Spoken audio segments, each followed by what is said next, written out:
네, 안녕하세요. 탕정기망과 대표원장 김혜진 원장입니다. 오늘은 이제 점점 겨울이 되고 있는데요. 대기도 건조해지고 환자분들이 찬바람 나니까 눈물 난다고 많이들 병원에 찾아오세요. 이런 경우에 이제 어떻게 해야 될지 말씀을 좀 드리겠습니다.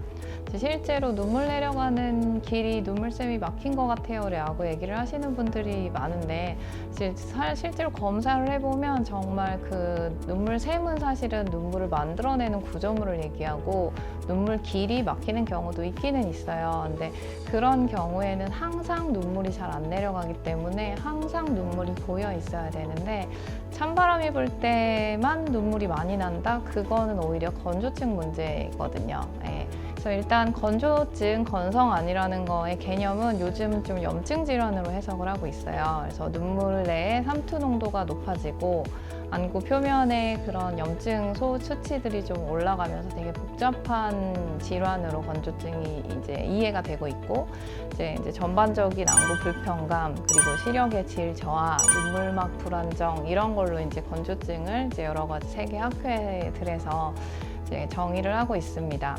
그래서 눈물막은 크게 세 가지 층으로 이루어지는데요. 가장 겉에 표면에는 사실 기름이 있어요. 눈꺼풀 위아래에는 이제 기름 나오는 샘들이 이제 여자분들은 아이라이너 그리는 그 부분에 기름 나오는 구멍들이 존재를 하고 그 구멍 속으로 해서 마이봄샘이라고 기름샘이 존재를 해요. 거기서 사실은 좋은 기름들이 눈을 깜빡일 때마다 계속 배출이 돼서 눈물의 가장 표면층을 형성하고 그게 이제 눈물이 증발하는 거를 막아주거든요. 그래서 나이가 들면 이 기름층이 조금 이제 지저분해지고 배출이 원활하지 않아서 좀 안 좋은 기름들이 나오게 돼서 눈물이 더 빨리 마르는 거예요. 그리고 두 번째 층은 수분층인데요. 이제 기름층 밑에 수분층이 존재하고 그거 이제 보통 환자분들이 얘기하는 그 눈물샘은 이 위에 있거든요. 여기서 눈물이 진짜 물이 만들어지는 거죠. 눈물이 정말 물이 부족하신 분들이 있어요. 실제로 예를 들어서 쇼그렌 증후군이라는 질환을 가지신 분들은 눈물도 생성이 안 되고 이제 타액도 생성이 안 돼서 입도 마르고 눈도 마르고 이런 병이 실제로 존재하거든요. 그래서 그런 경우에는 눈물 분비 부족형 이제 그 건조증이 있는 겁니다. 그리고 제일 좀 속에는 뮤신층이라고 이제 뮤신이라는 거는 이제 점막을 이제 형성하는 층인데요.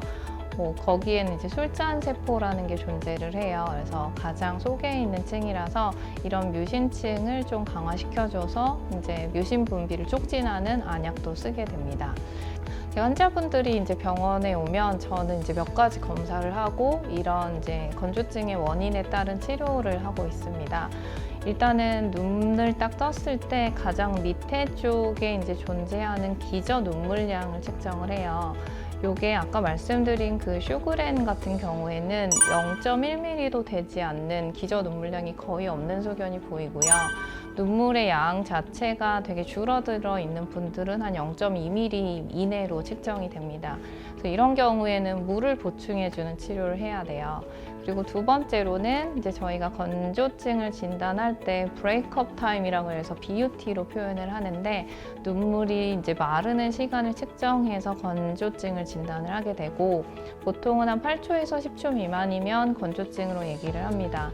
이제 저희 병원에서는 NIBUT라고 해서 이제 기계에서 이제 비침습적으로 Non-Invasive Breakup Time이라고 해서 기계가 이제 각 표면들에서 눈물이 마르는 시간을 자동으로 측정을 해줘요. 그런 경우에는 정말 이제 눈물이 빨리 마르는 건조증이 심한 분들은 다 그게 뭐 2초, 1초 만에 눈물이 마르는 걸로 나오거든요. 그러면은 건조증을 조금 더 정량적으로 평가를 할 수 있습니다. 그리고 측정하는 게 이제 아까 말씀드렸던 마이봄샘을 마이보스캔이라는 거를 찍어보면 그 카메라로 마이봄샘의 형태나 이제 개수나 짧아진 형태 등을 이제 판단을 할 수가 있거든요.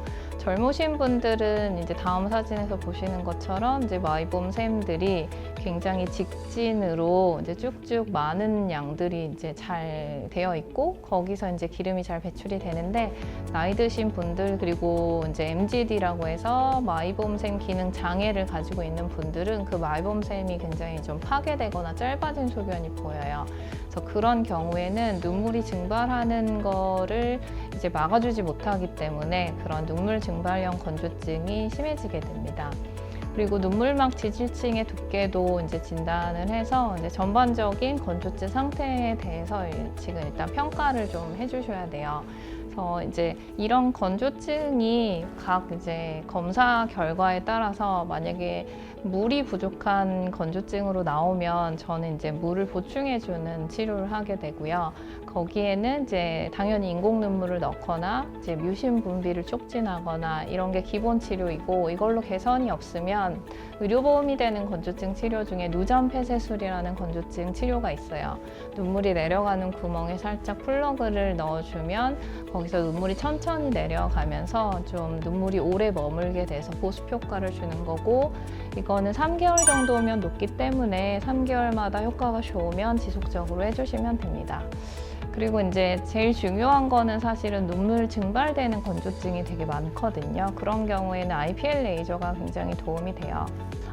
사실은 IPL 레이저는 이제 인텐스 펄스 라이트라고 해서 정확하게는 레이저보다는 광선의 개념이고, 혈관들이 증식해 있을 때 IPL은 거기에 이제 선택적 광열 용의 작용을 해서 그런 이제 혈관들을 좀 없애주는, 그래서 염증을 줄여주는 그런 작용을 하는데, 그런 것들이 건조증에 좀 도입이 된 거죠. 그래서 이런 IPL 레이저는 그런 눈물 증발형 건조증 치료에 굉장히 효과가 좋고, 그 원리는 일단은 그 IPL의 빛 에너지가 혈관에 흡수돼서 열 에너지로 바뀌면서 혈관을 좀 파괴시켜주고, 이제 염증을 그러면은 좀 좋아지게 만드는 거고요.